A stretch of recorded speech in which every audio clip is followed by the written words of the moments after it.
All right, this isn't going to be a long video. I thought I would show you how I am kind of looking at different options for holding my binding while I sew the binding onto the quilt. Hey everybody, I'm Becky from Patchworkers Plus, my online quilt group where I help you finish what you start, use what you have, and build friendships with other quilters.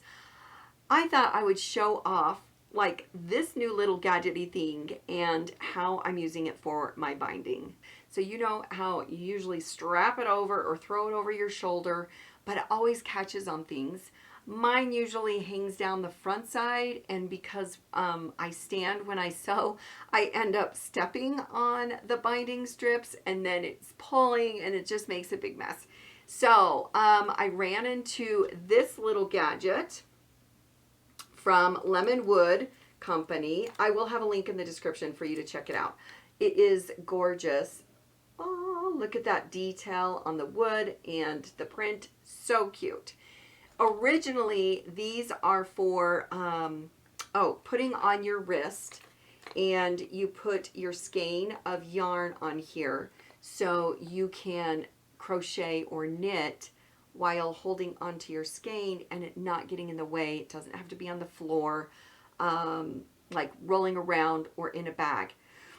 So I looked at it and I thought, you know what? I wonder if this would work for holding my binding strips. So I'm giving it a try, and I'll show you how I've got it set up, how I use it, and maybe like you could check it out and see if it's worth picking up and giving it a try.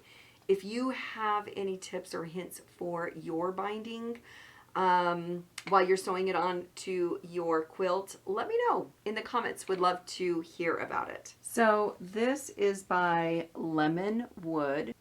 There we go. This is by Lemon Wood, and this is a yarn kind of, they're not spools, a skein. It's a yarn skein holder. Now this was at a conference and they had these and they were so pretty. So this is one design that they have. I believe this is like or Jane Eyre design. So it's got all of this like filigree cut work and this extra design in here. I'll have a link in the description. You can look at all of their designs. It has this at the bottom so your spool won't slide out, but, or you know, the center spool holder. But if you unclip this, you can pull it right out and it can lay flat if you are putting in your bag or something like that. But this little goodie, I thought, oh my gosh, I'm going to try this to hold my binding when I sew my binding to the edge of my quilts. I can wind all the binding up on here, and I can hang this from the foot of my sewing machine. So normally this would go around your hand, and then you can just hang it off to the side as you are using your needles for crochet or knitting. So again, I'll have a link in the description for you. I have made my binding just the regular way, folded in half, I ironed it, and then I wound it right on the center part. Next step is to just hang it from my sewing machine. Okay, here's a look at how I've got it set up. So this is the holder, and it does have a handle strap on it. Now, this is for setting your yarn on. So I'm using something that is made for a different application for binding. So I've got all my binding wound up on here, and I hooked the handle to the foot on my sewing machine right there.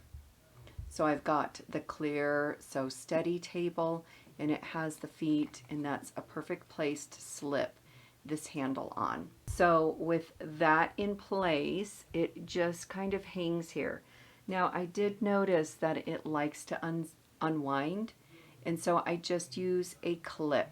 So I've got a bunch unwound, and then I have it clipped, and then when I hit the end or I'm not able to move any further, Then I will go ahead and move the clip, you know, inwards, and making sure that you have clipped 2 pieces of the binding. Otherwise, it'll just keep going if you just clip, you know, the one. I kind of feel like the pain with this is that it does get all spiraled up. And so you have to constantly look and make sure that you don't have this all twisted and that it lays nice and flat when you attach your binding.